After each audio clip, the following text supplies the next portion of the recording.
Hello बच्चों, नमस्कार। स्वागत है आपका सक्सेस इन हिंदी अकेडमी में। देखिए बच्चों, आपको स्क्रीन पर दिखाई दे रहा होगा कि हम पढ़ने जा रहे हैं द्विवेदी युग, और जिसका दूसरा नाम है जागरण सुधार काल। ये काफ़ी बार पूछा गया है। और वीडियो में आगे बढ़ने से पहले, जैसा कि आप सभी जानते हैं कि जो भी बच्चा हिंदी साहित्य से अध्यापक या अध्यापिका बनना चाहता है, सभी के लिए वीडियो महत्वपूर्ण रहने वाली है। तो ये मैं नहीं बताऊँगी कि कहाँ से क्या क्या प्रश्न किस किस एग्ज़ाम में आएंगे, आप सभी जानते हैं। तो हम द्विवेदी युग पढ़ेंगे, और ये आपकी क्लास बहुत लंबी चलने वाली है। संपूर्ण द्विवेदी युग करवाऊंगी शुरू से लेकर अंतिम तक। मेरे साथ बने रहें और देखना, बहुत सारे प्रश्न आपको परीक्षा में देखने को मिलेंगे। द्विवेदी युग का नामकरण, सबसे पहले प्रश्न यही बनेगा, द्विवेदी युग का नामकरण आचार्य महावीर प्रसाद द्विवेदी के नाम पर किया गया। तो बच्चों, प्रश्न ये बनेगा कि द्विवेदी युग का नामकरण किस आचार्य के नाम पर पड़ा है। तो ये उसका उत्तर रहेगा महावीर प्रसाद द्विवेदी। और ऑप्शन में हजारी प्रसाद द्विवेदी भी मिलेगा आपको, लेकिन आपको कंफ्यूज नहीं होना है, आपको महावीर प्रसाद द्विवेदी याद रखना है। आगे बढ़ते हैं। सन 1893 में श्याम सुंदरदास, रामनारायण मिश्र और शिव कुमार सिंह ने नागरी प्रचारणी सभा काशी की स्थापना की। 1899 में इंडियन प्रेस की स्थापना हुई। तो देखो बच्चों, ये कई बार पूछा गया कि नागरी प्रचारणी सभा के सदस्य कौन थे। तो आप इसे याद रखेंगे, राम श्याम सुंदर और रामनारायण मिश्र और शिव कुमार सिंह।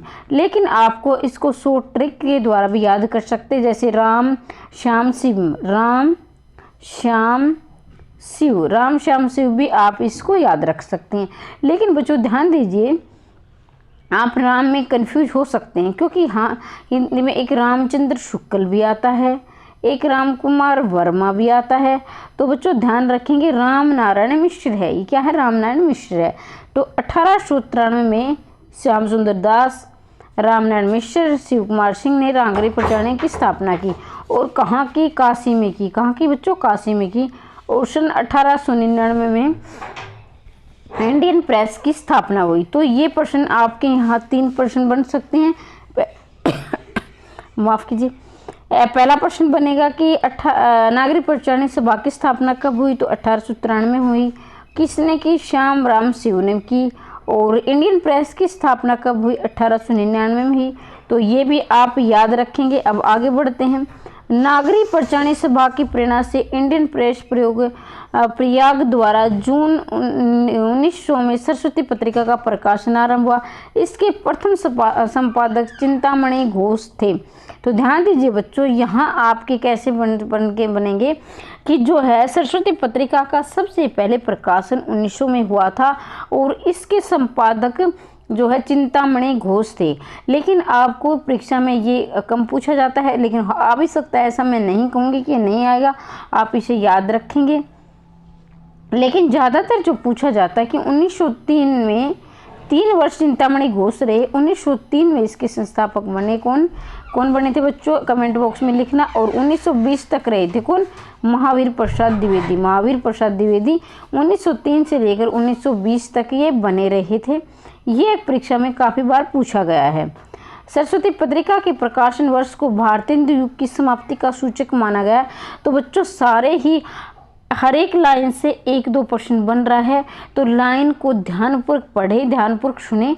मैं बोल रही हूँ, ध्यानपूर्वक से सुन लो। अगर आपको एक बार में याद नहीं हो रहा है तो वीडियो को 2-3 बार सुन लेना, याद अच्छी प्रकार से हो जाएगा।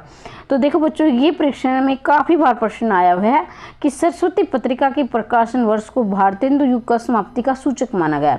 लेकिन आपकी परीक्षा में प्रश्न कैसे बनेगा? प्रश्न ऐसे बनेगा बच्चों कि भारतीय हिंदू युग की समाप्ति की का सूचक कौन सी पत्रिका रही है। आपको ऑप्शन में सरस्वती भी दिया जाएगा, इसके साथ आपको उदंत मार्तंड और भी समाचार सुधारण आदि ये भी पत्रिका दे दी जाएगी, या फिर भारतीय हिंदू युग की कुछ पत्रिका दे दी जाए, जैसे भारतीय हिंदू हरिश्चंद्र है वो पत्रिका। लेकिन आपको याद रखना है जो सरस्वती पत्रिका है, क्योंकि एक लॉजिक भी है बच्चों। इसका लॉजिक ये है कि जैसे ही 1900 में भारतीय हिंदू युग समाप्त हुआ और 1900 में चिंतामणि घोष ने इसकी स्थापना कर दी सरस्वती की। तो यहाँ 1900 में भारतीय हिंदू युग समाप्त हो रहा है, उससे तो पहले ही सारी पत्रिका आ गई थी भारतीय हिंदू वाली, लेकिन सरस्वती का ही 1900 में संपादक शुरू हुआ था। संस्थापक इसके संपादक रहे चिंतामणि घोष। तो इस तरह से आप इसको याद रख सकते हो, आपको रटने की आवश्यकता नहीं है अगर आप समझकर पढ़ोगे तो। देखो बच्चों, सरस्वती वैसे भी सरस्वती पत्रिका के जो संस्थापक रहे हैं वो चिंतामणि घोष तो रहे हैं, इसके साथ 1903 में जो है महावीर प्रसाद द्विवेदी रहे हैं, और महावीर प्रसाद द्विवेदी ने ही द्विवेदी युग का जो शुभारंभ किया था, नामकरण किया था। ऐसे भी आप इसे याद रख सकते हैं। डॉक्टर नगेंद्र ने द्विवेदी युग को जागरण सुधार काल की संज्ञा दी। देखो बच्चों, यहाँ से प्रश्न आप काफ़ी बार कंफ्यूज हो जाते हो, जैसे भारतेंदु युग का दूसरा नाम कौन क्या था और फिर द्विवेदी युग का दूसरा नाम क्या था। तो बच्चों ध्यान दीजिए, बहुत ही महीन यानी बिल्कुल ही बारीकी वाला अंतर है। भारतेंदु युग का नाम रहेगा पुनर्जागरण काल। बच्चों क्या रहेगा? पुनर्जागरण काल भारतेंदु युग का। लेकिन बच्चों ध्यान दीजिए, जो द्विवेदी युग का काल रहेगा वो जागरण सुधार काल रहेगा। और जागरण सुधार काल जो नाम दिया था वो डॉक्टर नगेंद्र ने दिया था द्विवेदी युग को। डॉक्टर नगेंद्र ने जागरण सुधार काल दिया था।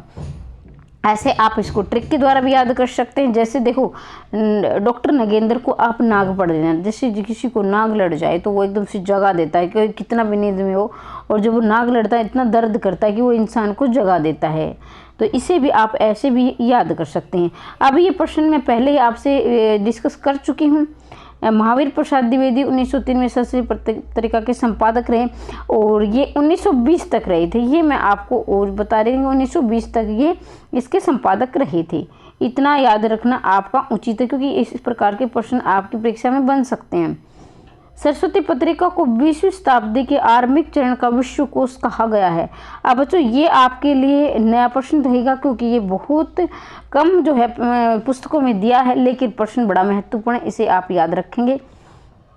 सरस्वती पत्रिका को 20वीं शताब्दी के आरंभिक चरण को विश्वकोश कहा गया है। क्या कहा गया है? विश्वकोश कहा गया है।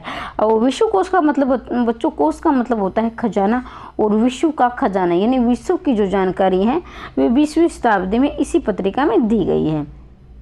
गंगा लहरी जो है महावीर प्रसाद द्विवेदी की अनुदित रचना है। बच्चों अनुदित का मतलब होता है जैसे गंगा लहरी है। गंगा लहरी किसकी है? वैसे तो बच्चों गंगा लहरी किसकी है? प्रताप नारायण मिश्र की है।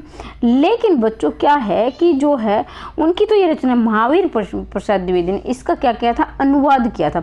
मान लीजिए कोई है खड़ी ब्रज भाषा में या खड़ी बोली में, किसी भाषा में है, और फिर मान लीजिए यहाँ ब्रज भाषा में कोई रचना है और कोई दूसरा लेखक उसी रचना को अपने जैसे खड़ी बोली में कर दिया या फिर बघेली में कर दिया, पूरी में, हरियाणा में, जो भी उनकी भाषा, दूसरी भाषा में, यानी एक भाषा की पत्रिका को दूसरी भाषा में व्याख्यात कर दिया जाए तो उसे अनुवाद कहा जाता है, अनुदित रचना कहा जाता है।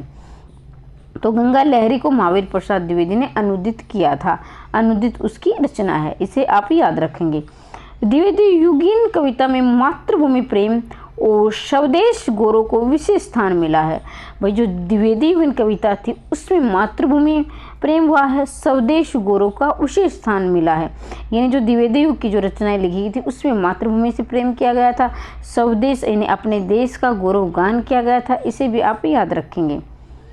आचार्य महावीर प्रसाद द्विवेदी कृत संपत्ति शास्त्र के भारत के आर्थिक राजनीतिक यथार्थ का अभूतपूर्व चित्रण हुआ। बच्चों ध्यान दीजिए, ये जो संपत्ति शास्त्र है, अगर हम इसका अर्थ निकालें तो ये संपत्ति से अर्थशास्त्र से संबंधित दी है।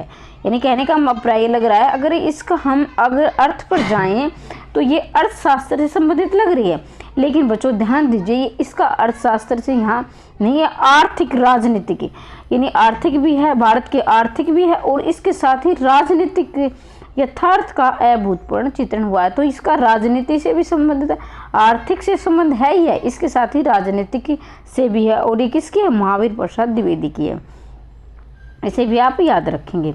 पंडित महावीर प्रसाद द्विवेदी ने नायिका भेद को छोड़कर विविध विषयों पर कविता लेखन किया, सभी प्रकार के छंदों का व्यवहार करने लगे, सभी काव्य रूपों को अपनाने तथा गद्य और पद्य भाषा के एकीकरण का परामर्श दिया। ध्यान दीजिए बच्चों, जो नायिका भेद का मतलब होता है, जैसे कि जो रीतिकाल में जो रचनाएं की गई थी उनमें नायिका भेद, जैसे घनानंद है, केशवदास है, तो उन्होंने नायिका को आधार मानकर यानी नायिका के नक्शिक वर्णन के शारीरिक सौंदर्य पर रचनाएं लिखी गई थी। रीतिकाल के जो थे आश्रयदाताओं के के आश्रय में रहते थे कवि, तो वो मंत्र मुग्ध करते थे अपने जो राजा को, और क्योंकि इसके बदले उनको पैसे मिलते थे। कहने का अभिप्राय, जैसे आजकल हमें जैसे टीचर बनने के लिए सरकार हमें सैलरी देती है, गवर्नमेंट कहीं भी हम प्राइवेट जॉब करते हैं वहाँ सैलरी मिलती है, तो इसी तरह उनको उन राजाओं की प्रशंसा करने के लिए पैसे मिलते थे। और तो पैसे मिलेंगे तो वे झूठा भी गुणगान करेंगे, नायिका का गुणगान करते थे। लेकिन महावीर प्रसाद द्विवेदी ने ऐसा नहीं किया। उन्होंने कहा कि ये जो इनकी परिपाटी को अपनाया नहीं, उन्होंने अपने जो है अपने देश के बारे में, अपने राष्ट्रभक्ति के बारे में और तो है जो है गद्य और पद एकीकरण का परामर्श दिया। यानी गद्य और पद दोनों में बराबर रूप में लिखा और अपनी देशभक्ति से संबंधित कविताएं, वर्तमान में जो समस्याएं थी उनके बारे में लिखा। आचार्य महावीर प्रसाद द्विवेदी भाषा की शुद्धि तथा वर्तनी की एकरूपता के बल समर्थक थे। अतः इस युग की काव्य भाषा व्याकरण और वर्तनी की दृष्टि से सामान्यतः शुद्ध है। देखिए बच्चों, उन्होंने कहा है महावीर प्रसाद द्विवेदी ने कि उनकी जो भाषा है वो व्याकरण की शुद्ध, यानी बड़ी ही उन्हें शुद्ध भाषा पर जोर दिया, वर्तनी और व्याकरण की शुद्धता पर ध्यान दिया। और जब लिखते थे तो इस बात का ध्यान रखते थे कि कहीं व्याकरण संबंधी अशुद्धि ना हो जाए, बड़े ही वो शुद्ध भाषा में अपनी रचना लिखते थे। बाल मुकुंद गुप्त को भारतेंदु और द्विवेदी युग को जोड़ने वाली कड़ी कहा जाता है। ध्यान दीजिए बच्चों, मैं एक बात आपको और बताना चाहूँगी। ये मेरे जो नोट्स में आपसे जो तर्क वितर्क हम जो कर रहे हैं, हम जो अपनी परिचर्चा कर रहे हैं, उसमें बच्चों ये है कि जो ये मैंने निशान लगा रखे हैं, आपको आपके स्क्रीन पर दिखाई दे रहे होंगे। यहाँ जो निशान लगाए हैं, अगर मैं बताना भूल भी जाऊँ लेकिन आप उसे याद रखेंगे। ये जो निशान लगे हैं वो ये IMP लगाने ना, ये बड़े ही महत्वपूर्ण हैं। यहाँ से प्रश्न काफ़ी परीक्षाओं में पूछे गए हैं, पूछे जाते हैं और पूछे जाते रहेंगे, क्योंकि बच्चों यहाँ से काफ़ी सारे प्रश्न बनते हैं और ये अति महत्वपूर्ण प्रश्न है। बाल मुकुंद गुप्त को भारतेंदु और द्विवेदी युग को जोड़ने वाली कड़ी कहा जाता है। देखो बच्चों, अगर किसी को मैं फिर वही बताया, मैं आपको छोटी छोटी ट्रिक मैं आपके लिए लाती रहती हूँ। तो हम जो है बाल मुकुंद भारतेंदु और द्विवेदी युग की जोड़ने की कड़ी का काम बाल मुकुंद गुप्त। अब तो यहाँ तो आपको याद है क्योंकि आपको स्क्रीन पर दिखाई दे रहा है और हम पढ़ भी रहे हैं। लेकिन मैं स्क्रीन को हटा दूँ या फिर आपसे 4-5 दिन के बाद पूछूँ तो बहुत सारे बच्चे ऐसे हों जो भूल चुके होंगे, क्योंकि जो है एक आता है आदि का भक्ति काल और रीतिकाल को जोड़ने वाले, तो बहुत सारे प्रश्न ऐसे बनते हैं। तो खुसरो के बारे में आता है, जगन्नाथ दस रत्नाकर के बारे में आता है, तो वहाँ हम कंफ्यूज हो जाते हैं। लेकिन क्या है कि हम इसे ट्रिक के द्वारा पढ़ेंगे और ये कंफ्यूज नहीं होंगे। हम भारतेंदु के लास्ट में द आ रहा है, द, और यहाँ भी द्विवेदी में द आ रहा है, लेकिन हम क्या करेंगे, दोनों में द आ रहा है लेकिन हम इसको तय को भी साथ में ले लेंगे। भार को छोड़कर तेंदु को भी साथ ले लेंगे तय, और इसका सिर्फ हम दे लेंगे। अब मैं इसे क्या बनाने वाली हूँ, ध्यान देना। देखो बच्चों, ताऊ और दादा को जोड़ने वाले कौन होते हैं, बच्चे होते हैं बाल मुकुंद गुप्त। ताऊ और दादा को, जैसे छोटे बच्चे शरारत करते हैं, कभी दादा के पास जाएंगे कभी ताऊ के पास जाएंगे, तो जो ताऊ और दादा के जो युग को जोड़ने वाले कौन होंगे, बच्चे बाल मुकुंद गुप्त होंगे। तो उम्मीद करती हूँ कि ये ट्रिक आपको अच्छी लगी होगी, आपको याद करने में कुछ सहायता मिलेगी। और वैसे भी आपको याद, अच्छी बात है, वैसे याद कर लेना। लेकिन जिन बच्चों को याद करने में परेशानी आ रही है, मैं उनके लिए बता रही हूँ। श्रीधर पाठक हिंदी खड़ी बोली के प्रथम कवि माने जाते हैं। देखो बच्चों, यहाँ आप बहुत सारी गलती कर सकते हो। मैं जो आपको गलती करने की जहाँ गुंजाइश है वहाँ मैं आपको सचेत कर रही हूँ, और ये देखना कहाँ और क्या क्या ऑप्शन आएंगे ये मैं विचार करने वाली हूँ आपके साथ। देख बच्चों, एक प्रश्न ये बनेगा कि हिंदी खड़ी बोली के प्रथम कवि कौन माने जाते हैं। तो हिंदी खड़ी बोली के प्रथम कवि आपको दिखाई दे रहा है श्रीधर पाठक है। अब जो मैं 2 ऑप्शन और आपसे डिस्कस करने वाली हूँ वो यहाँ आपको दिखाई नहीं देंगे, लेकिन वो सत्य हैं, आप मेरा विश्वास कीजिए कि हिंदी खड़ी बोली के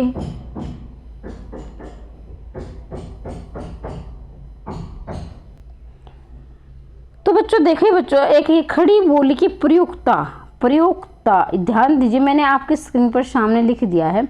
खड़ी बोली के प्रथम प्रयोक्ता आ जाए तो आप करोगे अमीर खुसरो को। खड़ी बोली के प्रथम प्रयोक्ता आए तो आप करोगे अमीर खुसरो को। अगर खड़ी बोली के प्रथम कवि आए तो श्रीधर पाठक करोगे। अगर खड़ी बोली के प्रथम महाकवि आ जाए तो आप करोगे प्रिय प्रवास जो लिखने वाले अयोध्या सिंह उपाध्याय को। तो ये 3 प्रश्न यहाँ आपको कंफ्यूज कर सकते हैं, ध्यानपूर्वक सुन लेना, देख लेना। अगर आपको लग रहा है कि नहीं याद हो रहा है तो आप इसे लिख भी सकते हो। रामचंद्र शुक्ल ने श्रीधर पाठक को स्वच्छंदतावाद का प्रवर्तक माना। प्रश्न यहाँ बनेगा कि श्रीधर पाठक को स्वच्छंदतावाद का प्रवर्तक किसे माना, तो रामचंद्र शुक्ल ने माना। किसने माना? रामचंद्र। अब किसे माना, तो दूसरा प्रश्न बनेगा श्रीधर पाठक को। और किसका प्रवर्तक माना, तो स्वच्छंदतावाद का प्रवर्तक माना। तो प्रश्न को इर्द गिर्द जितने प्रश्न बन सकते हैं उनके सारे प्रश्न आप याद रखेंगे। श्रीधर पाठक की कश्मीर सुषमा में प्रकृति की कल्पना नारी के रूप में कर सजीवता प्रदान की गई। जो कश्मीर सुषमा है यानी कश्मीर है, तो उसमें क्या प्रकृति की और नारी के रूप में उसकी सजीवता के वर्णन के कहने का अभिप्राय है कि प्रकृति का उनमें वर्णन है श्रीधर पाठक की कश्मीर सुषमा में। अब आगे बढ़ते हैं। यहाँ अपने चैनल का नाम आ गया है, लेकिन आपको थोड़ी देखने में दिक्कत हो सकती है, लेकिन मैं इसको बोलकर बता दूंगी, इसलिए आप इसे ध्यानपूर्वक सुन सकते हैं तो याद हो जाएगा। सांध्य अटन कविता में श्रीधर पाठक ने प्रकृति का विनाश को रूप में चित्रित किया। तो देखो बच्चों ध्यान दीजिए, सांध्य अटन है, ये क्या है? सांध्य अटन है, जो ये हमारे जो चैनल का नाम आगे आ गया है, सांध्य अटन है। और ये किसकी रचना है? श्रीधर पाठक की है। इसमें किसका वर्णन है? तो प्रकृति के विनाश रूप का वर्णन है, सांध्य अटन। और कविता है श्रीधर पाठक की, इसमें प्रकृति के विनाश रूप का वर्णन है। श्रीधर पाठक ने गोल्ड स्मिथ के 3 काव्य ग्रंथों का जो है अनुवाद किया है। ये आप देखो बच्चों, IMP लगाना बार बार परीक्षा में आया है, बड़ा महत्वपूर्ण प्रश्न है, इसे आप याद रखेंगे। तो देखो बच्चों, 3 कविताओं का इन्हें अनुवाद किया है और किसकी रचना है? गोल्ड स्मिथ की। किसने किया है? श्रीधर पाठक ने किया है। और देखना हरमिट का क्या क्या? एकांतवासी योगी। हरमिट का अनुवाद किया एकांतवासी। ट्रैवलर का याद जो अनुवाद किया श्रांत पथिक है। डिटर्जेंट विलेज का उज्जड़ ग्राम। अब इसको याद कैसे करेंगे मैं बता देती हूँ। देखिए बच्चों, हरमिट यानी नाम से ही प्रतीत हो रहा है, हरमिट यानी एकांत, एक मिटना मतलब एकांत में होना, तो एकांतवासी योगी हो जाएगा। ट्रैवलर का इंग्लिश में जो हिंदी हम करते हैं तो उसमें पथिक होता है, यात्री होता है। ट्रैवलर का जो हम हिंदी में अनुवाद करेंगे तो शांत पथिक यानी पथिक या यात्री होता है, तो नाम से ही प्रतीत हो रहा है। इसके साथ डिटर्जेंट विलेज का जो हिंदी में हम जो अनुवाद करते हैं तो ग्राम होता है, ग्राम या गांव होता है। और डिटर्जेंट का मतलब होता है उजड़। डिटर्जेंट का मतलब होता है उजड़। तो देखो बच्चों, याद करने में बिल्कुल मुश्किल नहीं है। हिंदी का जो है इंग्लिश का जो हिंदी में अनुवाद किया गया है, ठीक है। और ये 3 काव्य हैं और गोल्ड स्मिथ के हैं और श्रीधर पाठक ने इनका अनुवाद किया है। इनमें एकांतवासी योगी श्रांत पथिक खड़ी बोली तथा उजड़ ग्राम ब्रजभाषा में। अब आप ऐसा याद रखेंगे, जो एकांतवासी योगी है श्रांत पथिक है, इनका तो इन दोनों का बच्चों है क्या है? खड़ी बोली। इनकी भाषा रहेगी आपकी खड़ी बोली, लेकिन जो उज्जड़ ग्राम की भाषा रहेगी आपकी ब्रजभाषा है। क्या रहेगी बच्चों? ब्रजभाषा है। तो इन छोटी छोटी बातों को आप याद रखेंगे। और ये जो मैं करवाने जा रही हूँ बच्चों, ये वीडियो काफ़ी महत्वपूर्ण रहने वाली है। बहुत सारे प्रश्न आपको इस परीक्षा में आपको देखने को मिल सकते हैं, तो आपको इस शुरू से लेकर अंतिम तक मेरे साथ बना रहना है। जगत सच्चाई में श्रीधर पाठक ने प्रकृति के विविध रूपों को एक ही तत्व की व्यापकता का दर्शन किया है। सुसंदेश इनकी रहस्यवादी रचना है। तो सुसंदेश क्या है? इनकी रहस्यवादी जो है कविता है। देखिए बच्चों, जो TGT वाले बच्चे हैं उनको जो है सिर्फ यही आएगा इनकी क्या रचना है। जो असिस्टेंट प्रोफेसर की या नेट की या PGT की तैयारी कर रहे हैं उन बच्चों को थोड़ी सी गहराई से जो है वीडियो देखनी होगी, गहराई से सुनना होगा और गहराई से आपको याद करना होगा। श्रीधर पाठक की देश प्रेम संबंधी रचनाएं भारत गीत में संकलित है। अब देखिए बच्चों, भारत गीत में क्या है? संकलित है किसकी? श्रीधर पाठक की। और कौन सी रचनाएं हैं? देश प्रेम से संबंधी रचनाएं हैं। अयोध्या सिंह उपाध्याय हरिओद की प्रथम रचना कृष्ण शतक ब्रजभाषा में लिखी गई है। देखिए बच्चों, रीट में ये प्रश्न बहुत बार पूछा गया है और जो है नेट में भी बहुत बार आया हुआ है, तो ये आप सोच सकते हैं कितना महत्वपूर्ण प्रश्न है। अयोध्या सिंह उपाध्याय हरिओद की प्रथम रचना कौन सी है? कृष्ण शतक है।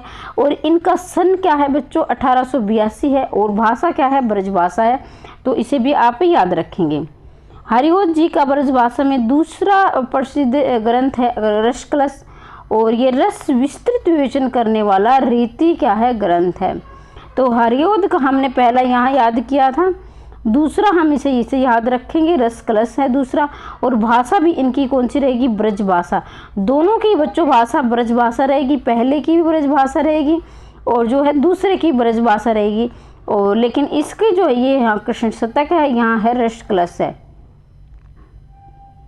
रस कलश युग की बदली हुई परिस्थितियों के अनुसार नायिका भेद के अंतर्गत अरियोध जी ने नवीन ढंग की नायिकाओं, देश प्रेमिका, लोक प्रेमिका, जाति प्रेमिका, परिवार प्रेमिका की कल्पना की। तो भाई ये अपनी जो है देश भक्ति से संबंधित जो रचनाएं लिख रहे थे, तो उन्होंने जो है ये अपने अनुवाद किए थे, ये उनकी कल्पना थी। इन्होंने अपनी कल्पना को नाम दिया था, ये देश प्रेमिका है नायिकाओं में, ये लोक प्रेमिका है, ये जाति प्रेमिका है, ये परिवार प्रेमिका है। और जो रस कलश युग की बदली परिस्थितियों में नायिका भेद के नाम थे ये। अयोध्या सिंह उपाध्याय हरिओद कर्तप्रिय प्रवास हिंदी खड़ी बोली का प्रथम महाकाव्य है। ये जो टीजीटी वाले बच्चे हैं वो भी अच्छी प्रकार से याद करेंगे, पीजीटी, नेट, असिस्टेंट प्रोफेसर सभी के लिए ये महत्वपूर्ण है। और इसमें कितने सरग है, ये 17 सरग हैं। श्रृंगार और करुण रस की प्रधानता है, श्रृंगार और करुण रस की प्रधानता है, ये तो सभी जानते हैं क्योंकि आपने भी इसको देखा होगा, आपने एस्टेट किया होगा। तो एस्टेट में कई बार प्रश्न पूछा गया है, सीटेट में भी कई बार आया है ये प्रश्न, और स्ट्रीम में भी पूछा गया है। अयोध्या सिंह उपाध्याय कर्तप्रिय प्रवास हिंदी खड़ी बोली का प्रथम महाकाव्य है। और जो हिंदी खड़ी बोली के प्रथम महाकवि रहेंगे अयोध्या सिंह उपाध्याय रहेंगे। और इसमें कितने सरग हैं, 17 सरग हैं। श्रृंगार और करुण रस की प्रधानता है। हरिओद जी कवि सम्राट के रूप में समादित हुए हैं, यानी कवि सम्राट किसे कहा गया है, तो हरिओद जी को कवि सम्राट कहा गया है। और इनकी जो है 1936 में इसे मंगला प्रसाद पारितोषिक सम्मान प्राप्त हुआ है। तो आप इसका सन भी याद रखेंगे, कब 1936 में मिला है। और जो है कौन सा पुरस्कार मिला है, तो मंगला प्रसाद पारितोषिक सम्मान प्राप्त हुआ है। और इनका उपनाम क्या है, तो इनका उपनाम रहेगा कवि सम्राट। क्या रहेगा बच्चों, कवि सम्राट। और किस रचना के आधार पर, तो ये प्रिय प्रवास के आधार पर। तो यहाँ से आपके 4-5 प्रश्न बन सकते हैं, 4-5 को आप याद रखेंगे। प्रिय प्रवास की सबसे बड़ी विशेषता प्रकृति का मानवीय भावनाओं के साथ एकाग्र होना। तो भाई जो इनकी मूल विशेषताएं पूछ ली जाती हैं कि इनकी मूल विशेषता क्या है और इनका उद्देश्य क्या है, तो ये प्रिय प्रवास की सबसे बड़ी विशेषता रही है या इनका उद्देश्य क्या है, तो मानवीय भावनाओं के साथ एकाग्र होना, ये इनका मूल उद्देश्य है या उनकी जो मूल भावना है या कुछ या विशेषता है, आप कुछ भी समझ लिए, किसी भी प्रकार से ये प्रश्न आपके बन सकता है। आचार्य रामचंद्र शुक्ल ने प्रिय प्रवास को महाकाव्य नहीं माना। अब बच्चों यहाँ प्रश्न बहुत बार बनेगा और बन भी गया है और बनता भी रहा है, क्योंकि रामचंद्र शुक्ल की उक्तियाँ हैं, उनके कथन हैं, कितने महत्वपूर्ण हैं आप सभी जानते हैं कि हर परीक्षा में उनके 1 या 2 प्रश्न पूछ ही लिए जाते हैं। क्योंकि एक तरह से देखा जाए तो रामचंद्र शुक्ल ने हिंदी साहित्य की आलोचना का ठेका ले रखा था। और ये हर जो है अपनी लेखनी हर कवि लेखक के बारे में इन्होंने चलाई है। तो इन्होंने कहा कि प्रिय प्रवास को तुम महाकाव्य मान रहे हो और जो हरिओद जी को महाकवि मान रहे हो, ये तो महाकाव्य है ही नहीं, इन्होंने तो मानने से बिल्कुल ही मना कर दिया। तो आपकी परीक्षा में प्रश्न बन सकता है, ऐसा कौन सा कवि या लेखक है, ऑप्शन ये आपके 4 सामने होंगे, जिसने प्रिय प्रवास को महाकाव्य ही नहीं माना। तो आप इसका उत्तर याद रखेंगे, रामचंद्र शुक्ल ऐसे कवि हैं जिन्होंने प्रिय प्रवास को महाकाव्य माना ही नहीं है। प्रिय प्रवास संस्कृति के वर्णवर्तों में रचित था, इसमें 7 छंदों मालिनी, मंदाक्रांता, वसंतलिका, धूर्तवलिंबित, शार्दूल, सुकर्णी का प्रयोग। ये आप जो है टीजीटी वाले बच्चे याद नहीं करेंगे, बाकी कर लेंगे। तो हम इसको इतने इसमें महत्वपूर्ण वाले प्रश्न की बात मुझे दिखाई नहीं दे रही है। विदेही वनवास हरिओद जी का दूसरा प्रबंध काव्य है, जिसमें सीता परित्याग कथा वर्णित है। इस रचना में 15 सर्ग है। विदेही वनवास हरिओद का दूसरा प्रबंध काव्य है। हरिओद जी का दूसरा प्रबंध काव्य वैदेही वनवास है, जिसमें सीता परित्याग कथा था वर्णित। इस रचना में 15 सर्ग है। वैदेही वनवास में कितने सर्ग है बच्चों, 15 सर्ग है। लेकिन प्रिय प्रवास में कितने सर्ग है, 14 सर्ग है। तो आप याद रखेंगे, प्रिय प्रवास में 14 सर्ग हैं, वैदेही वनवास में 15 सर्ग है। और दोनों क्या है, प्रबंध काव्य है। और प्रबंध काव्य के 2 भाग होते हैं, एक होता है खंड काव्य, एक होता है महाकाव्य। राष्ट्रकवि मैथिली शरण गुप्त महावीर प्रसाद द्विवेदी को अपना काव्य गुरु मानते हैं। तो देखिए बच्चों, मैथिली शरण गुप्त की अगर आपसे गुरु पूछ लिया जाए तो महावीर प्रसाद द्विवेदी रहेंगे मैथिली शरण गुप्त के जो गुरु। और मैंने एक गुरु शिष्य की वीडियो भी बनाई है, ट्रिक के द्वारा आपको समझाई है काफ़ी अच्छे तरीके से। जिस बच्चों को गुरु शिष्य में कठिनाई हो रही है याद करने में, तो वो वीडियो आप अवश्य जाकर देखें। इसके साथ ही बच्चों, जो मैंने तार सप्तक की वीडियो भी बनाई है, तार सप्तक को भी आप जो है याद कर लेना, तार सप्तक भी आप देख सकते हैं। ठीक है, तो अब हम आगे चलते हैं। मैथिली शरण गुप्त की आरंभिक रचनाएं वैश्व, ये बच्चों यहाँ से प्रश्न बनेगा कि मैथिली गुप्त की प्रथम रचनाएं, इनकी जो प्रारंभिक रचनाएं थी वो किस पत्र में प्रकाशित होती थी। तो मैथिली शरण गुप्त की आरंभिक रचनाएं वैश्वोपकारक पत्र में प्रकाशित होती। पत्र का क्या नाम है बच्चों? वैश्वोपकारक पत्र में प्रकाशित होती थी। गुप्त जी की प्रथम रचना, यानी अब तो ये रचनाएं इनकी जो है प्रथम पत्र में प्रकाशित होती थी, लेकिन ये यहाँ से अगर यही पूछ लिया जाए कि उनकी प्रथम रचना का क्या नाम है, तो हेमंत है। और इनकी जो है बच्चों पत्रिका पत्र अलग अलग होंगे। उनकी प्रथम रचना हेमंत जो है 1906 में सरस्वती पत्रिका में छपी थी। तो आप याद रखेंगे, गुप्त जी की प्रथम रचना हेमंत जो है 1906 में सरस्वती पत्रिका में प्रकाशित हुई थी। लेकिन उनकी आरंभिक रचनाएं, ध्यान दिए बच्चों, लेकिन उनकी आरंभिक जो रचनाएं थी वे वैश्वोपकारक में प्रकाशित होती थी। आरंभिक रचनाएं वैश्वोपकारक में प्रकाशित होती थी, लेकिन जो है उनकी प्रथम रचना का नाम है हेमंत, और ये हेमंत बच्चों 1906 में सरस्वती पत्रिका में प्रकाशित होती। तो आप इनका अंतर अवश्य ध्यान रखेंगे, यहाँ आप गलती कर सकते हो। रंग में भंग मैथिली शरण गुप्त का प्रथम काव्य ग्रंथ है। दे बच्चों, अगर आपसे ये पूछ लिया जाए जो उनका मैथिली शरण गुप्त का प्रथम काव्य ग्रंथ कौन सा है, तो आप याद रखेंगे रंग में भंग जो है मैथिली शरण गुप्त का प्रथम काव्य ग्रंथ है। कौन सा है बच्चों? प्रथम काव्य ग्रंथ है। कौन सा है? रंग में भंग है। और ये कब प्रकाशित हुआ था? 1909 में प्रकाशित हुआ था। क्या हुआ था? 1909 में। और इनके जो ग्रंथ का नाम है रंग में भंग, और रंग में भंग है, ये है प्रथम है। प्रथम का आप अवश्य ध्यान रखेंगे। किसी भी कवि, लेखक और की रचनाएं प्रथम अपने आप में महत्वपूर्ण बन जाती हैं। मैथिली शरण गुप्त की ख्याति का मूल आधार भारत भारती है, और भारत भारती की रचना 1912 में की थी। इसमें देश के वर्तमान चित्रण और भविष्य की सुखद कामना की गई है। देश के वर्तमान चित्रण भविष्य की सुखद कामना की गई है। और मैथिली शरण गुप्त की भारत भारती का ख्याति का मूल आधार क्या था भाई? भारत भारती तो उनकी राष्ट्रकवि जो रचनाएं थी, राष्ट्रकवि ने कहा गया था, राष्ट्र भक्ति से संबंधित इनकी रचनाएं थी। यानी मैथिली शरण गुप्त को राष्ट्रकवि कहा गया था भारत भारती रचना पर। और ये भारत भारती का रचना काल रहेगा 1912। लेकिन इन्हें राष्ट्रकवि तो कहा गया था इस रचना पर, लेकिन राष्ट्रकवि की उपाधि इन्हें किसने दी थी? तो बच्चों, इन्हें राष्ट्रकवि की उपाधि दी थी महात्मा गांधी ने। महात्मा गांधी ने भारत भारती रचना पर इन्हें राष्ट्रकवि की उपाधि दी थी। और कब दी थी? तो ये 1936 में दी थी।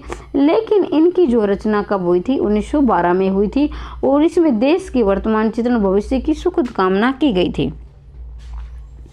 इन कवियों में प्रबंध काव्य सबसे अधिक मैथिली शरण गुप्त में लिखे गए। देखो भाई, हिंदी जो कवि थे वो सबसे ज़्यादा प्रबंध काव्य किसने लिखे? मैथिली शरण गुप्त ने लिखे। कितने लिखे ये आपको आगे दिखाई आएगा प्रश्न, मैं बाद में डिस्कस करूंगी आपसे। नारी भावना को पहचाने, उसका चित्रण करने में गुप्त हिंदी काव्य में अनपूर्ण थे। भी नारी के बारे में उन्होंने बहुत लिखा है, नारी पर सहानुभूति जताई है। तो ये साकेत, और ये इसका उदाहरण आपके सामने है। मैथिली शरण गुप्त कृत साकेत महाकाव्य का प्रेरणा स्रोत रविंद्रनाथ टैगोर का काव्य उपेक्षिता नामक लेख से। देखो भाई बच्चों, आप ध्यान दीजिए यहाँ पर। पहला प्रश्न तो यही बनेगा आपके सामने, साकेत किसकी रचना है? तो आपको हो गई मैथिली शरण गुप्त की रचना है। अब बहुत बार पूछा गया, यहाँ आपको नहीं दिया लेकिन मैं बता रही हूँ क्योंकि ये परीक्षा की दृष्टि से बेहद महत्वपूर्ण है। साकेत में कितने शरक है बच्चों? तो साकेत में 12 शरक है। परीक्षा में बार बार पूछा गया है। लेकिन इनकी प्रेरणा इनको कहाँ से मिलेगी? इनका स्रोत रहा रविंद्रनाथ टैगोर ने लिखा था काव्य उपेक्षिता। काव्य उपेक्षिता, तो काव्य उपेक्षिता प्रभावित होकर मैथिली शरण गुप्त ने साकेत लिख दिया। अब साकेत में किसका वर्णन आया है, तो साकेत में देखो बच्चों, उर्मिला को हमारे इतिहास में सीता को पतिव्रता दिखाया गया है, राम को पत्नीव्रता दिखाया गया है, बड़ा महान वर्णन किया और वाकई में महान रही भी है सीता माता जी। लेकिन बच्चों जो उर्मिला की जो कुर्बानी थी वो इतिहास में जो है उपेक्षित किया गया है, मतलब उसको नकार दिया गया। लेकिन उर्मिला की कुर्बानी जो सीता माता से कहीं ज़्यादा बढ़कर थी, क्योंकि जो सीता माता थी तो वो तो अपने पति राम और अपने जो है देवर जी के साथ भी, उनके छोटे भाई राम के साथ, वो तो उनके साथ गई हुई थी वन में, तो उनके तो जो दुख सुख अपने पति के साथ कट रहे थे। लेकिन जो उर्मिला थी वो 14 वर्षों तक बिल्कुल अकेले राजभवन में, जब बताते हैं कि उस समय उनको कोई बच्चा भी नहीं था, और वो 14 साल तक उन्होंने अपना, उस समय तो कोई फ़ोन वगैरह कोई चिट्ठी पत्री भी नहीं होती थी, ले उनकी कुर्बानी को इसने देश ने बिल्कुल नकार दिया, जो है इतिहास ने बिल्कुल नकार दिया। तो इसी पर दृष्टि सबसे पहले रविंद्रनाथ टैगोर ने डाली है कि जो सीता माता से कहीं ज़्यादा बढ़कर कुर्बानी तो उर्मिला की रही है, लेकिन इतिहास ने उसे उठाया, उसकी जो है कुर्बानी को देखा ही नहीं। तो उसी की नकल करते हुए साकेत में मैथिलीशरण गुप्त ने उर्मिला की पीड़ा को दर्शाया है। तो इसका यही वर्णन हुआ है। साकेत में 12 सर्ग है। प्रथम सर्ग सरस्वती वंदना से है और नवम सर्ग पूछा है। प्रथम सर्ग तो शायद नहीं भी आए, लेकिन बच्चों नवम सर्ग पूछ लिया जाता है। नवम सर्ग रहेगा उर्मिला की वीर्य वर्णन होने में सर्ग सर्वाधिक मार्मिक है। तो मतलब नवम सर्ग में ऐसा क्या है, ये पूछा गया है कि न साकेत का नवम सर्ग में क्या है, तो उर्मिला की वीर्य व्यथा का बड़ा ही मार्मिक जो है वर्णन हुआ। किस प्रकार से वो लक्ष्मण पति के बिना वो 14 साल तक किस प्रकार ने समय निकाला, कैसे समय काटा। तो कहा भी जाता है कि जो है लक्ष्मण ने जाते उस वक्त, इस कहानी है, वैसे तो हम इसको प्रत्यक्ष या अप्रत्यक्ष क्या माने, लेकिन कहानी है कि ये माना जाता है कि जो लक्ष्मण वहाँ से जा रहे थे तो उन्होंने उर्मिला को ऐसा कुछ मंत्र या उसमें उस समय होता होगा कि ऐसी कोई चीज़ ऐसी खिलाई थी कि जिससे कि उनकी याददाश्त चली जाए। तो कहते हैं कि 14 वर्षों तक उर्मिला को वो जो पीछे की जो बातें थी वो याद ही नहीं रही थी। इस प्रकार से उनके जो है 14 वर्ष बीत गए थे, ऐसा सुना है, ऐसा कहानी सुनाई जाती है। अब क्या सत्य है इस पर हम कुछ कह नहीं सकते, सत्य है असत्य है। साकेत के प्रथम अष्टम द्वादश सर्ग में उत्तरार्ध उर्मिला लक्ष्मण के मिलन का वर्णन, नवम सर्ग में तो उनकी विरह का यानी अलगाव का वर्णन है। लेकिन बच्चों प्रथम अष्टम द्वादश का मतलब 12 सर्ग में उनके जो है पुनर्मिलन का जो वर्णन हुआ है उर्मिला लक्ष्मण का। 1936 में साकेत महाकाव्य पर मैथिलीशरण गुप्त को मंगला प्रसाद पारितोषिक प्राप्त हुआ। 1936 में साकेत महाकाव्य पर मैथिलीशरण गुप्त को मंगला प्रसाद पारितोषिक प्राप्त हुआ है। गुप्त जी द्वारा प्रणीत यशोधरा गौतम बुद्ध के गृह त्याग घटना पर वर्णन। देखो बच्चों, गुप्त की एक और रचना है यशोधरा। तो यशोधरा है जो गौतम बुद्ध जो गृह त्याग करके जा रहे थे, अपना जो संन्यास लेने जा रहे थे, तो यशोधरा जो है उनकी पत्नी का नाम है यशोधरा। यशोधरा सोई हुई थी और राहुल उनके पुत्र का नाम है। तो कहा जाता है कि जब ये जो छोड़कर जा रहे थे, घोड़े पर गए थे, तो उन्होंने यशोधरा को जगाया भी नहीं। उनको ये लग रहा था कि कहीं ये जाने ना दे या फिर स्त्री है वही कहीं भावुक ना उठे। लेकिन यशोधरा ने अपनी मार्मिकता से कहा कि वो मुझे बता कर तो जाते, क्या पता कि मैं उनको लग रहा कि मैं उनके मार्ग में कांटा बनती। बड़ी ही मार्मिक कविता है। मैं उनके मार्ग में कांटा नहीं बनती बल्कि उन्हें जो है अपनी दुआओं के साथ भेज दी। बड़ा ही मार्मिक वर्णन है, इसमें आप पढ़ोगे तो आपको रोना आ जाएगा। बड़ा ही मार्मिक वर्णन बच्चों यहाँ आपको देख भी सकते हैं। यशोधरा महाकाव्य में नारी जीवन की ऐसी मार्मिक अभिव्यक्ति है कि कुछ आलोचकों ने साकेत से बढ़कर भी मान लिया है। साकेत तो मार्मिक है ही क्योंकि उसमें माफ़ कीजिए जो लक्ष्मण और उर्मिला के विरह का वर्णन है वो तो मार्मिक है ही। लेकिन कुछ आलोचक ऐसे मानते हैं कि यशोधरा और जो गौतम बुद्ध का जो अलगाव है वो उससे भी बढ़कर है, बड़ा ही वो उससे भी ज़्यादा मार्मिक है। विष्णुप्रिया में मैथिलीशरण गुप्त ने उर्मिला और यशोधरा के समान चैतन्य महाप्रभु की विद्युक्ता पत्नी त्याग और तप का प्रतिष्ठित किया गया है। ठीक है, तो विष्णुप्रिया में उर्मिला और यशोधरा के समान चैतन्य महाप्रभु युक्ता पत्नी के त्याग और तप का ये विष्णुप्रिया में बच्चों किसने किया है? चैतन्य महाप्रभु और वियुक्ता पत्नी के त्याग और तप का प्रदर्शित किया है। तो बच्चों इससे लग रहा है कि मैथिलीशरण गुप्त को जो नारी जीवन से कुछ ज़्यादा ही सहानुभूति रही है और उनकी एक पुरुष हृदय होते हुए भी उन्होंने जो है एक नारी के हृदय को समझा है और उनकी भावुकता, उनकी मार्मिकता के बारे में लिखा है। मैथिली गुप्त कर्त जय भारत। अब ये जय भारत किसकी है? मैथिली गुप्त की है। महाकाव्य को प्राचीन भारत की हिंदू संस्कृति का स्वच्छ दर्पण कहा गया है। तो बच्चों यहाँ से प्रश्न बन सकता है कि किस काव्य को और किसके काव्य को प्राचीन भारत की हिंदू संस्कृति का स्वच्छ दर्पण कहा जाता है? तो ये जय भारत को, और ये किसकी करती है? मैथिली गुप्त की करती है। जय भारत में कौरव पांडवों की पारस्परिक कलह और उनसे महायुद्ध का भी, जय भारत में कौरव पांडवों की लड़ाई दिखाई गई है, बस यही बात है। गुप्त जी के अनग कुणाल गति बोधकालीन संस्कृति से संबंधित, गुप्त जी के अनग और कुणाल गीत बोधकालीन संस्कृति संबंधित है। मैथिली गुप्त विकटभट में जोधपुर के एक राजा की 3 पीढ़ियों तक चलने वाली कथा का वचन निभाने का वर्णन। तो विकटभट किसकी रचना है? मैथिली गुप्त की है। लेकिन जो जोधपुर राजा की जो 3 पीढ़ियाँ थी उनमें वचन निभाने की बात की है किसमें? विकटभट में। और विकटभट किसकी रचना है? मैथिली गुप्त की रचना है। तो बच्चों देखिए यहाँ हम आगे बढ़ते हैं। अब देखिए बच्चों, अगर आपको वीडियो पसंद आ रही है तो लाइक कर देना, और चैनल पर पहली बार आए हैं तो चैनल को सब्सक्राइब कर लेना, क्योंकि मैं हर रोज़ आपके लिए ऐसे ही अच्छे अच्छे प्रश्न सिलेक्टेड प्रश्न ला रही हूँ। और महामैराथन हम कर रहे हैं, और अभी आपकी जो परीक्षा का अंतिम समय में है, जितना हो उसकी मेहनत करिए। और ये भी जो भी आपका समय बचा है, जो 1 हफ्ते का या 10 दिन का है, जी जान लगा लीजिए, और इसी में आप जितनी मेहनत करोगे तो अपनी ज़िंदगी का इतिहास लिख जाओगे। कहने का मतलब आपको एक नई ज़िंदगी मिलने वाली है। जितनी अब आपको लग रहा है ना, कुछ बच्चे ऐसे हैं कि वीडियो लंबी हो जाती है तो छोड़कर चले जाते हैं। तो बच्चों ये सोचो कि हमारी 10 दिन की मेहनत और हमारी पूरी ज़िंदगी बदलने वाली है। एक तरह से हमें नई ज़िंदगी मिलने वाली है, और नई ज़िंदगी लेके नए कारनामे आपको करने ही पड़ेंगे। तो जयदत्त में ऐसे युग का चित्रनवाद जो राष्ट्र की बलिवेदी पर अपने प्राणों का उत्सर्ग कर देती है, जो है जयदत्त में ऐसे युग का चित्रनवाद जो राष्ट्र जो अपने प्राण न्यौछावर करता है। मैथिली गुप्त ने 19 खंड काव्य लिखे। यहाँ ध्यान दीजिए बच्चों, ये आता है कि मैथिली गुप्त ने कितने खंड काव्य लिखे हैं। तो मैथिली गुप्त ने 19 खंड काव्य, इनकी रचना जो खंड काव्य की जो कुल संख्या कितनी है? 19 खंड काव्य लिखे हैं। किसने लिखे हैं? मैथिली गुप्त ने। मैथिली गुप्त की रचना अर्जन और विसर्जन मुस्लिम संस्कृति की झांकी है। देखिए बच्चों, जो मैथिली गुप्त की रचना है अर्जन और विसर्जन, अर्जन और विसर्जन ये मुस्लिम संस्कृति की क्या है? झांकी है। मेघनादवध मैथिली गुप्त की अतुकांत रचना है। मेघनादवध मैथिली गुप्त की अतुकांत रचना है। क्या बच्चों? अतुकांत। अतुकांत का मतलब होता है जिसमें कोई तुक ना हो। कोई तुक, जैसे तुक होता है ना, उसमें तो लास्ट में क्या है कि एक गीत के द्वारा, एक संगीत के द्वारा एक लय सी होती है।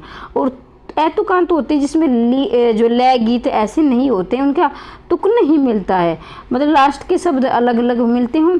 और जो होते हैं तुकांत, उसमें लास्ट के शब्द आपको मिलते हुए प्रतीत होंगे।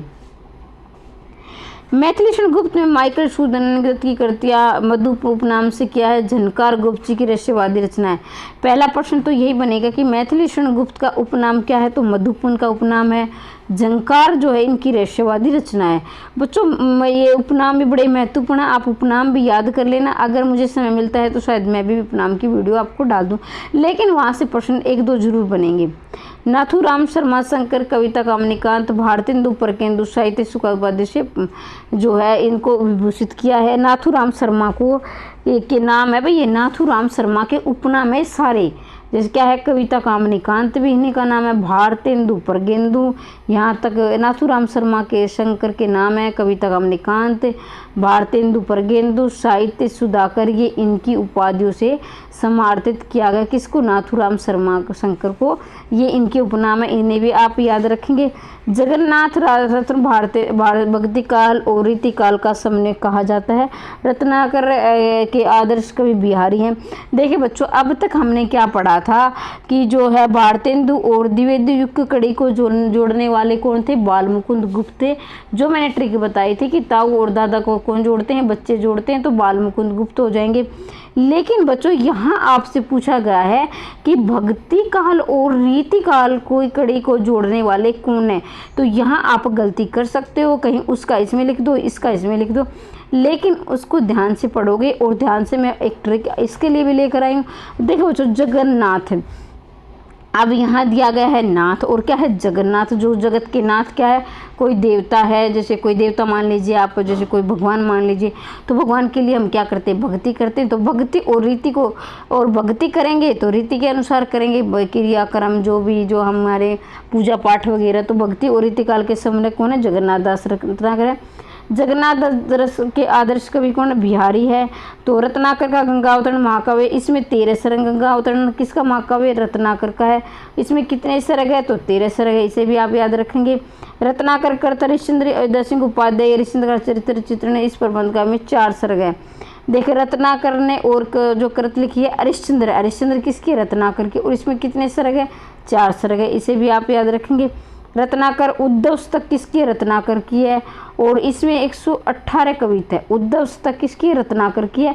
और जो है इसमें जो है गोपी उद्धव संवाद है, और 118 इसमें कविता है। जगन्नाथ, ये टीजीटी वाले बच्चों के लिए काफ़ी महत्वपूर्ण प्रश्न है कि जगन्नाथ रत्नाकर का जो है उपनाम क्या है, तो ये जक्की नाम है इनका। और ये इस उर्दू में क्या कविता करते थे, किस में करते थे, उर्दू में करते थे। राय प्रसाद देवी स्वदेश कुंडल की रचना कुंडलिया छंद में है। देखिए बच्चों नाम से ही प्रतीत हो रहा है, लास्ट में कुंडला है तो ये कुंडलिया छंद में, कुंडला है तो कुंडलिया छंद में। किसके है, ये राय देवी प्रसाद पूर्ण की है। गया प्रसाद श्री का उपनाम, ये बच्चों उपनाम बड़े ही महत्वपूर्ण है। उपनाम को आप अच्छी प्रकार से याद रख लेना। गया प्रसाद शुक्ल सिन्हा का उपनाम क्या है, त्रिशूल है। और राम नरेश त्रिपाठी मिलन पथिक सौपन, इनकी 3 रचनाएं बड़ी काफ़ी फेमस रही हैं।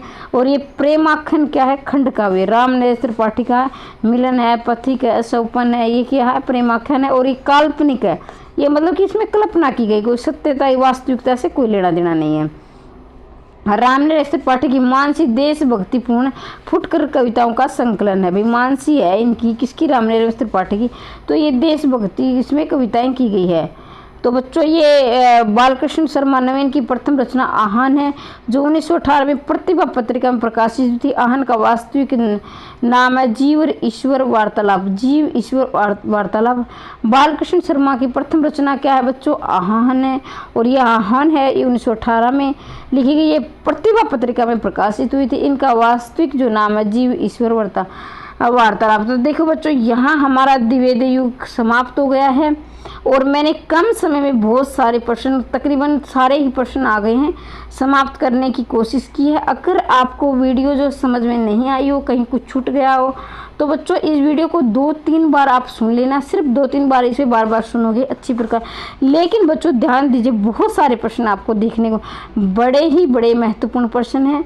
और अगर आप चैनल पर नए आए हैं तो जाते वक्त चैनल को सब्सक्राइब कर देना, वीडियो को लाइक करना, और कमेंट करके अवश्य बताना कि आपको वीडियो कैसी लगी, और नेक्स्ट टॉपिक पर, किस टॉपिक पर वीडियो चाहते हो ये भी लिखना, क्योंकि मैं आपके ही जो है डिमांड पर, आप कहते हो उसी के अनुसार मैं वीडियो लेकर आती हूँ। तो बच्चों दिन प्रतिदिन आगे बढ़ते रहिए, मुस्कुराते रहिए, हंसते रहिए, दिन दोगुने रात चौगुने उन्नति करते रहिए। वीडियो देखने के लिए